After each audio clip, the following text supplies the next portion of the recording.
Hey guys, आप सभी का स्वागत है हमारी एक और नई वीडियो में। आज की इस वीडियो की शुरुआत जो है ना अपने घर के बेडरूम से हो रही है। अब यहाँ पे मस्त बेड पे बैठ के मैं कॉफ़ी के मज़े ले रहा हूँ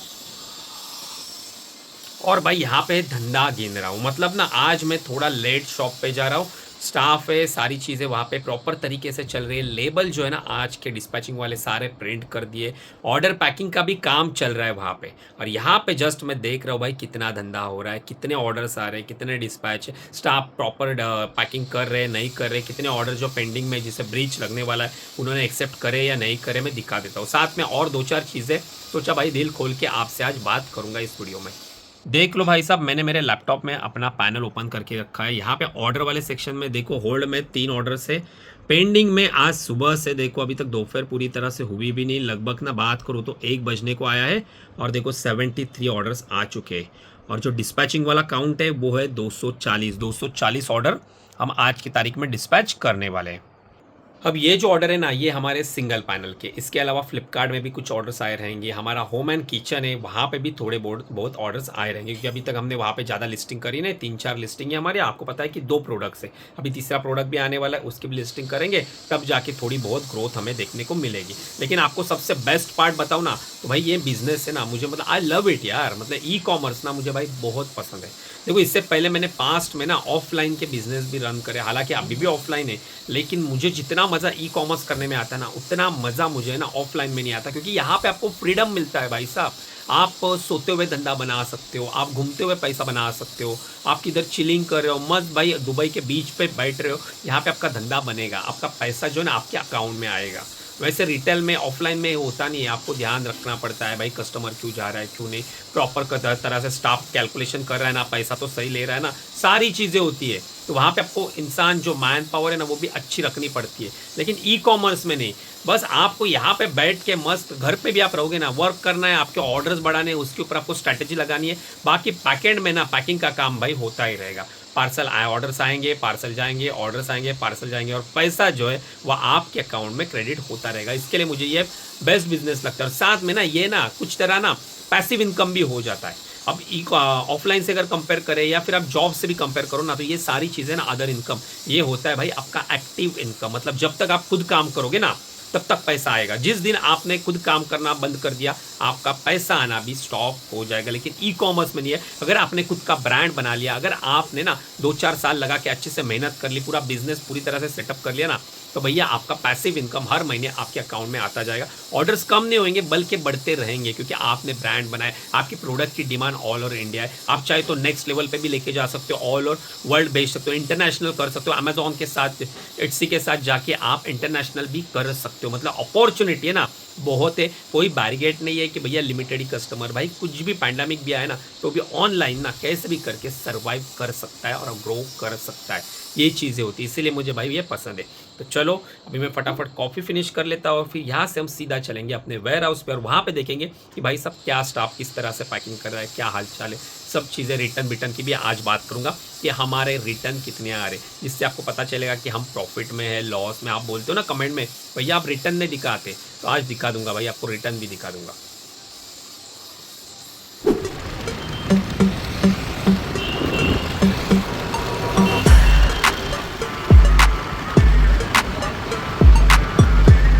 चलो भाई साहब फाइनली आ गया हूँ अपने वेयर हाउस पे और यहाँ पे आके देखता हूँ तो क्या भाई साहब सारी पैकिंग ऑलमोस्ट कंप्लीट हो चुकी है। मतलब स्टाफ ने ना लगभग 90% पार्सल पैक भी करे, साथ में उसे क्यूआर कोड से ना लिंक करके भी रखा है। क्योंकि आपको पता है भाई कि आजकल पॉलिसी हो गई है काफ़ी टाइम से, आपको मैंडेटरी है ब्रांडेड पैकेजिंग यूज करना, साथ में उन सब को लिंक करना। तो वो भी हो गया है। होम एंड किचन के भी प्रोडक्ट है वो भी पैक कर ले। मेरे सामने ये दिखा देता हूँ आपको मैं, देख लो भाई ये हमारा होम एंड किचन कैटेगरी में जो नया बिजनेस स्टार्ट करा था उसका पहला प्रोडक्ट, उसके कुछ ऑर्डर्स आए थे 1 2 3 4 5 6 7 और दूसरे रहेंगे जो नया और एक सेकंड प्रोडक्ट है ना वो भी है 2-4, मतलब एक 12-13 ऑर्डर्स है उसके बाद में। यहाँ पे आप देखोगे तो भैया ये हमारे यूजुअली क्लोथिंग वाले तो ऐसे कट्टे भर भर के रखे, मतलब इसमें एक्सप्रेस भी के पार्सल रहेंगे, बाद में दूसरे कट्टे में डिलीवरी के रहेंगे। और ना ये कट्टे भर के रखते हैं ना भाई, ये ऐसे रैंडमली नहीं भरते रख के, इसमें ना हम काउंट करके रखते हैं कि भैया 70 पार्सल इस गोनी में, उसमें 80 है, ताकि ना जब लॉजिस्टिक वाले आते हैं ना तो टाइम वेस्ट नहीं होता है, तुरंत उनको कट्टा दे दिया भाई, मार ले स्कैन, कितने हुए भाई 70 हो गए, सही है। अगर कभी कभी क्या होता है ना गड़बड़ी में या नेटवर्क इशू के कारण ना कभी कभी 1-2 पार्सल भाई सब स्कैन होते ही नहीं, तो हमें पता चलता है भाई अगर 68 हुए तो 2 पार्सल में कुछ तो झोल हो चुका है, तो उसे फिर से रिस्कैन करना पड़ता है और वो हम देख लेते हैं कि भैया 2 कौन से पार्सल है जो स्कैन हुए नहीं। तो इस तरह से सारी चीज़ें जो है ना वर्क करती है। चलो भाई साहब, यहाँ पे आप देखोगे तो हमारे फ्लिपकार्ट के पार्सल यहाँ पे डिस्पैच हो चुके हैं, क्योंकि डिलीवरी लॉजिस्टिक वाले आ गए, तो भाई उनके बाकी मीशो का जो है वो भी कट्टे भर के रखे हुए, तो वो भी अपन अभी यहाँ पे स्कैन करके सारे पार्सल सक्सेसफुली डिस्पैच कर देंगे।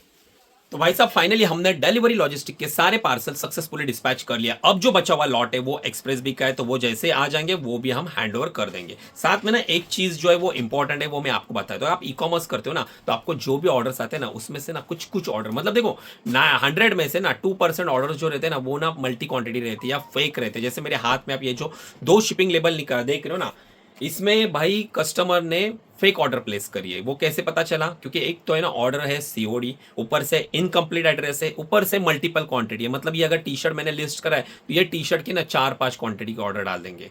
तो ये होता क्या है ना, इसमें हमारे साथ स्कैम होता है। अगर आप ऐसे वाले ऑर्डर आइडेंटिफाई नहीं करोगे और भाई वैसे शिप कर दोगे ना, तो उसमें ये होगा कि आपने 4 प्रोडक्ट भेज दिए जिसकी वैल्यू 1500 से 2000 होती है। तो एक तो ना लॉजिस्टिक वाले चोरी कर लेंगे, या फिर कस्टमर ना यहाँ पे स्कैम करता है। वो भाई जब कस्टमर को प्रोडक्ट मिलेगा ना तो वो प्रोडक्ट ले लेगा और उसमें से ना एक क्वांटिटी जो है ना 1-2 क्वांटिटी निकाल लेगा और बाकी का पार्सल रिटर्न में डाल देगा और बोलेगा क्या रीजन में मुझे एक लेस क्वांटिटी रिसीव हुई है। तो इस तरह से ना प्रीवियस में ना हमारे साथ स्कैम हो गया। इसके लिए ना हमें ऐसे जब भी ना झोल वाले स्कैम वाले पार्सल आते हैं ना, जो जिसे बेसिकली अनयूजुअल ऑर्डर कहा जाता है, तो इससे ना आपको मीशो के पैनल में जाके ना टिकट रेस करना होता है। फ्लिपकार्ट पे भी करते हो तो वहां पे भी ना आपको अनयूजुअल में जाके टिकट रेस करना पड़ता है। तो इनकी टीम जो है वो वेरीफाई करती है और फिर आपको डिसीजन देती है विद इन 24 आवर्स में कि ये आपको पार्सल डिस्पैच करना है नहीं करना है। अगर उन्होंने बोला कैंसिल करना है तो अपने अपने एंड से कैंसिल करेंगे। अगर आप डायरेक्ट खुद से डिसीजन लोगे ना कि भैया ऑर्डर कैंसिल करने का, तो उसमें आपके पैनल के ऊपर इफेक्ट आता है। तो हमेशा याद रखो जो भी आपको ऑर्डर्स कैंसिल करनी है वो मार्केट प्लेस के यहां से ही आपको कैंसिल करनी पड़ेगी। चलो भाई साहब, अभी ना मैं आपको आपके फेवरेट सवाल का आंसर देने वाला हूं, जो कि आप हमेशा पूछते हो ना कमेंट बॉक्स में कि भैया आप हमेशा रिटर्न रेशियो क्यों नहीं दिखा रहे। आखिर हमें भी जानना है कि आपका रिटर्न कितना है, क्या आप पैसे बना रहे हो क्या, या आप गवा रहे हो। मतलब जितना माल आप यहां से डिस्पैच करते हो, क्या ऐसा तो नहीं होता ना कि उससे आधा माल जो है वो आपका रिटर्न में आता है। अब क्या होता है ना गाइज, रिटर्न रेशियो जो रहता है ना डेली अपडेट नहीं होता। मान लो मैंने कल आपको जो है ना हमारा रिटर्न रेशियो दिखा दिया और उसके बाद परसों के दिन में अगर आपको दिखाऊंगा ना तो उसमें कुछ भी आपको चेंजेस देखने को नहीं मिला। हर महीने आप देखोगे ना तब आपको पता चलेगा कि भैया पिछले महीने में मेरा कितना है, 10% है, ये महीने में मेरा कितना है, तो 19-20 का ही चेंजेस आता है, 10 से 12 हो जाता है, 15, 20, 30 इतना नहीं होता। अगर आपका प्रोडक्ट उतना घटिया रहेगा ना तो ही वो केस में आपका हो सकता है। तो चलो सबसे पहले देख लेते हैं आज की तारीख में पिछले एक महीने का हमारा रिटर्न रेशियो कितना है। चलो गाइज, रिटर्न चेक करने के लिए हम आ गए रिटर्न एंड आरटीओ वाले पैनल पे। तो यहाँ पे देखो ओवरव्यू में ना मैंने सबसे पहले अपना डेट जो है ना वो सेट कर दिया है। पूरे एक महीने का डेटा मैं आपको दिखाने वाला हूँ। 31 जैन से लेके 27 फरवरी तक का ये डेटा है। सबसे पहले हम देखेंगे हमारे आरटीओ कितने, मतलब कुरियर रिटर्न। तो ये देखो भाई 8% का हमारा कुरियर रिटर्न है। अगर पिछले महीने से कंपेयर करेंगे ना तो 2.5% का जो है ना अपना रिटर्न रेशियो जो है ना हमारा वो कम हो गया है कुरियर रिटर्न।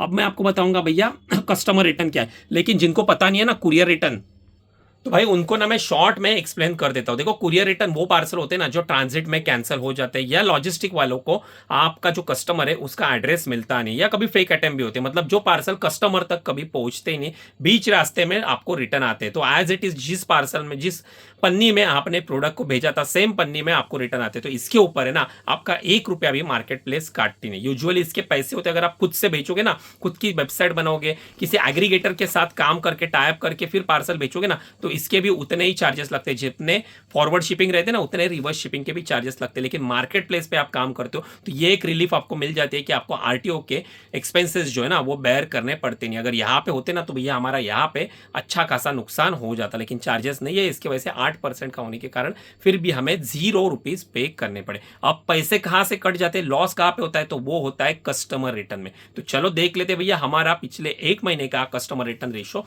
कितना है। चलो ये रहा आरटीओ 8% का, और इसके बगल में आपको देखने को मिलेगा हमारा कस्टमर रिटर्न जो कि लगभग 2% का बढ़ा है। अब 6% का हमारा कस्टमर रिटर्न है पिछले एक महीने का। अब इसका है ना मैं आपको सीधा सिंपल और कैलकुलेशन बताया तो देखो मान लो हमने ना पूरे महीने में 100 पार्सल डिस्पैच करे ना, तो उसमें से ना लगभग 6 पार्सल जो है ना मतलब डिलीवर करे, सक्सेसफुली डिलीवर की बात करो, जो कस्टमर तक पहुंच गए, आरटीओ तो अलग, तो वो 100 पार्सल में से ना 6 पार्सल जो है ना वो कस्टमर ने रिटर्न कर दिए। ये होता है भाई कस्टमर रिटर्न का रेशो 6% का। मतलब हमारा जो लॉस हुआ है ना 100 पार्सल के पीछे 6 पार्सल का लॉस हो गया, और एक पार्सल के पीछे हमें लगभग ना 150 से 200 रुपए का खर्चा आता है। 160 भी आता है, कभी 175 भी आता है, वो डिपेंड करता है आपका वेट कितना है उस प्रोडक्ट का, उसके अकॉर्डिंग ये चार्जेस जो है ना और लॉजिस्टिक के अकॉर्डिंग ये लग जाते हैं। तो मोटा मोटी 6% ना बेस्ट माना जाता है। अगर आपके केस में आपके कैटेगरी में अगर 10% के नीचे आपका कस्टमर रिटर्न रेशियो ना, इसका मतलब 100% आप प्रॉफिट बना रहे हो उस धंधे से। लेकिन वहीं पे अगर आपका 20, 25, 30% है ना, इसका मतलब आप अपने जेब से पैसे लुटा रहे हो। तो भैया वो केस में आपको अपने बिजनेस के ऊपर फोकस करने की जरूरत है, आपको अपने प्रोडक्ट को स्टडी करने की जरूरत है, आखिर आपका रिटर्न रेशियो इतना क्यों आता है। यूजुअली जो देखा गया है ना वो 10% के नीचे अगर आप अच्छे प्रोडक्ट, जेन्युइन प्रोडक्ट, अच्छी क्वालिटी के प्रोडक्ट बेचते हो ना, तो बिलो 10% का ही आपका रिटर्न रेशियो होता है। तो चलो आई होप आपका आज का व्लॉग जो है वो आप सभी को अच्छा लगा रहेगा। बाकी आप चैनल पे नए हो तो सब्सक्राइब कर देना, वीडियो को लाइक जरूर कर देना। चलो हम आज का व्लॉग यहीं तक रखते हैं, मैं मिलता हूं आपसे हमारे अगले वाले व्लॉग में, तब तक के लिए गुड बाय गाइस।